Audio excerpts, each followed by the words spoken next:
हरिनाम संकीर्तन अखंड सारी रात जागरण। और कल से हमारा चतुर्मास व्रत शुरू हो जाएगी। जो जो यहाँ है, जो जो गुरु दीक्षा प्राप्त किए हैं, जो वैष्णव हैं, सबके लिए कुछ न कुछ नियम धारण करना बहुत उचित है। अपने सामर्थ्य अनुसार सब नियम, कोई मून व्रत लेते हैं, कोई एकाहारी, कोई फलाहारी, कोई दूधाहारी, ऐसे ऐसे। कोई भजन में, विशेष करके भजन में अधिक नियम लेना चाहिए। खान पीन के ऊपर इतना नियम नहीं, भजन के ऊपर। जब हम इतना लाख नाम करेंगे ही, इतना समय हम आसन में बैठेंगे ही, चाहे कुछ भी हो जाए, अच्छा लगे या ना लगे, ये नहीं ना हमको अच्छा लगेगा भजन करते करते, हमको बाबा जो कहे बलदेव बाबा जैसे हमको स्फूर्ति हो जाएगी, ऐसे नहीं।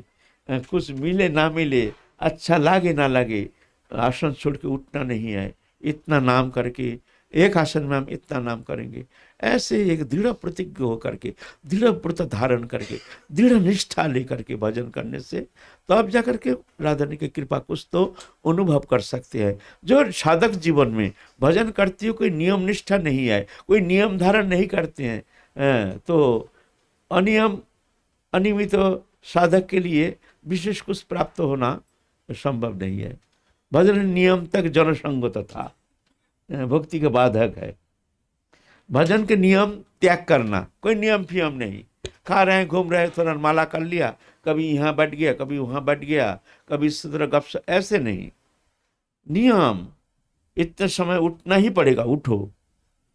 फिर इतना समय आसन में बैठना ही पड़ेगा, चाहे अच्छा लागे या ना लागे।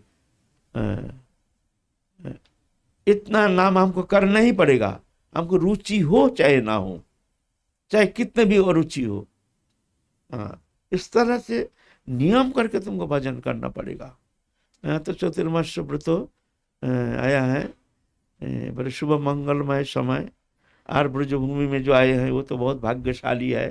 राधा रानी के बहुत ही असीम कृपा प्राप्त करके तभी जा करके ब्रजवास करने का ऐसे मौका मिलता है। तो ऐसी स्थिति में ऐसे साधक के लिए कुछ तो नियम तो धारण करना अपरिहार्य है, धारण करना ही चाहिए, है ना। आज जो असमर्थ हैं, बाहर रहते हैं, नौकरी चाकरी कोई इत्यादि मजबूरी के कारण जो नियम रखना संभव नहीं होता तो अलग बात है। लेकिन जो ब्रज में रहते हैं, जो भजन करने के लिए आए हैं, तो उनके लिए नियम तो धारण करना ही पड़ेगा।